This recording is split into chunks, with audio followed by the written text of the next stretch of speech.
So guys, we will start. And if you haven't finished writing it down, I'm just going to leave it all up here. There's not a get through, so I'd encourage you just to watch. I'll crank it out, and then you'll be able to copy it down. So we're talking about two things, both 3A and 3B. If you look at your checklist, there's only a selected portion of questions from each. That's what I recommend you do, though you're welcome, if you feel so inclined, to do the others as well. All right, it's not that they're irrelevant, just that this is what is essential. So we're talking about relations and functions, okay? We've talked about direct relationships and inversely related. So a relation is just a connection between two variables, all right? So that's speaking. Then we have a function is a special type of relation where each x value has only one y value. Okay, that's the definition of it. So all functions are relations, because functions are a subset of relations. Any relation is any relationship, whereas a function is a special type of relationship. So we're going to have to go through this mapping test first. So what I've got here is these x values, and each x value maps onto some particular y value. And what we can see here is that this x value has only one y value. This x value has only one y value. This x value has only one y value. So yes, this is a function because each x value maps onto one unique y value.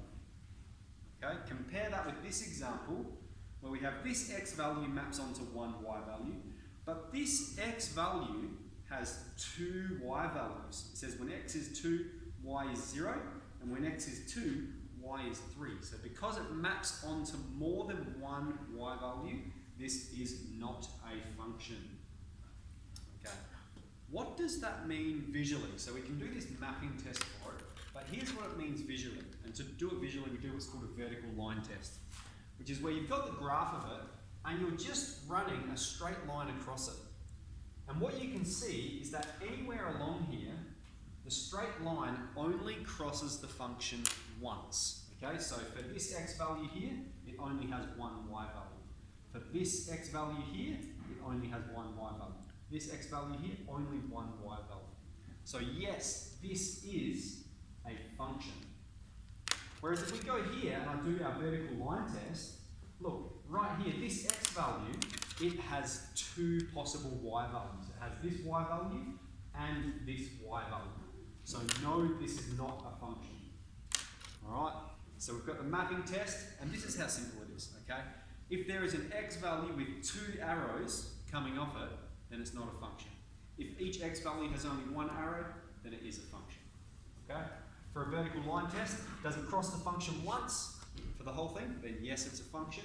If it crosses the relation twice, then no, it's not a function. Okay? It's classified as a relationship. It's got two y values. So that's 3A. Excellent.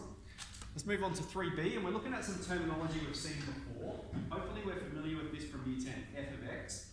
Now, I am only going to use this terminology, and it's safe, so in Year 12 we'll only use that terminology as well. But because the textbooks are written for both South Australia and Western Australia, we've tried to be a bit inclusive and then use this terminology.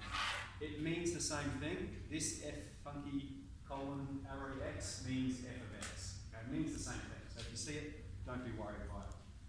So we're going to say we've got some function of x, which is a on b.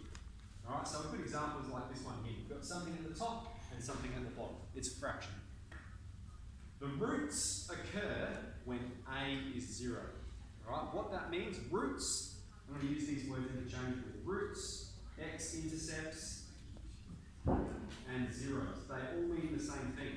That is when the function crosses the x-axis.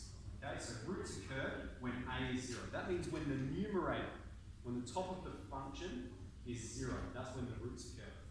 And then we have it's undefined when b is 0, when the denominator is 0. And of course that's true because we learned yesterday that we cannot divide by 0. If we have 0 at the bottom here, all of a sudden we've got a divided by 0 and it's undefined. What happens when it's undefined? We have an asymptote. Alright?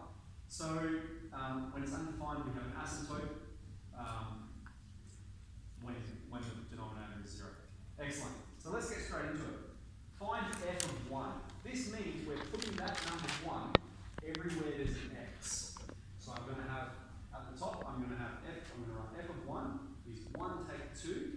top of 1 plus 3.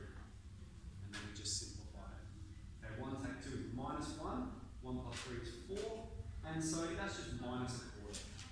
Right? Minus 0.25. Let's do B. B says find f of 5. So now we're putting the number 5 everywhere there's an x. So we're looking at that function there. We're going to have 5 take 2 on top of 5 plus 3. So 5 take 2 is 3.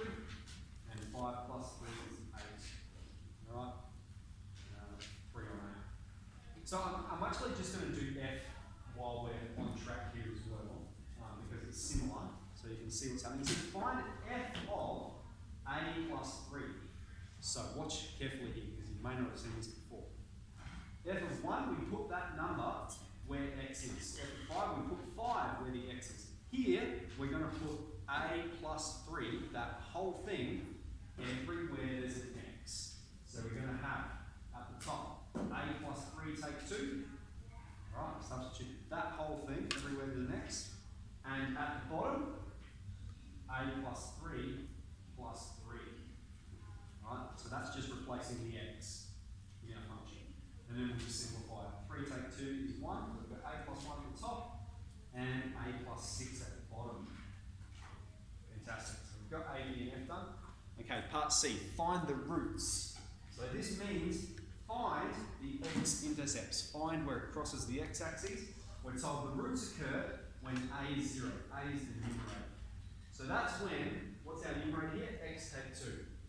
Now roots occur when x take 2 is 0. Nice and easy equation to solve. X equals 2. Okay. Find any asymptotes. Okay. Asymptotes occur when the function is undefined. The function is undefined when the denominator is 0. So that's when b is 0. So for part D, can people see? We've got x plus 3, so the denominator being equal to 0. And again, a nice easy equation to solve. We're subtracting 3 from each side to get x by itself. So we have crosses the x-axis when x is 2. Asymptote, vertical asymptote at x is minus 3, which means it's going to get really, really close to that line, but never touch it. Find the y-intercept, part E. How do we find the y-intercept? So remember, y-intercept occurs when x is 0. X-intercept occurs when y is 0. So we want to find the y-intercept when x is 0, y equals, now remember y is f of x, so we're going to use both of them interchangeably. Y just means the y value. So we've got f of x being, f of x is going to be 0 take 2 on top of 0 plus 3. And so we've got minus 2 on 3. That is where it crosses the y-axis. And so if we were to pull our calculator out now and sketch this graph, okay, if you were to sketch this in your calculator, you would find all these properties. Okay, you could see when x is 1, y is minus a quarter. When x is 5, y is 3/8. We wouldn't be able to see that because we can't equal a. But we would be able to see the x-intercept. We can g-solve the root. We would be able to see the asymptote, minus 3. And we would be able to see the y-intercept as well. In fact, I will pull out my calculator in a moment up on the screen and show you guys that. Okay, I'm going to spin it around. I just want to show you this one, because there will be a question pop up like this. You can write it down if you want, but you don't need to. Because we do both, alright? We can start with just the function, or we can start with a graph and work backwards. Okay? So here we've got the function f of x, and remember y equals f of x. So first part says find f of 2. Now what does that mean? It says when x is 2, what is the value of y? You're putting 2 into the function. So we go, here's 2, alright, here's x is 2, that's the x-axis. What's the corresponding y value? 1. F of 2 is 1. Alright, what about given, find x, given f of x is 5. F of x is the y value, so our y value is 5, that's going to be here. What's our corresponding x value? 4. Okay? So you can work both ways. Alright, I'll spin it back around so you can finish writing down the notes. I'll leave this one up here, and I'm just going to bring the calculator up. Alright, just to show you calculator some calculator skills.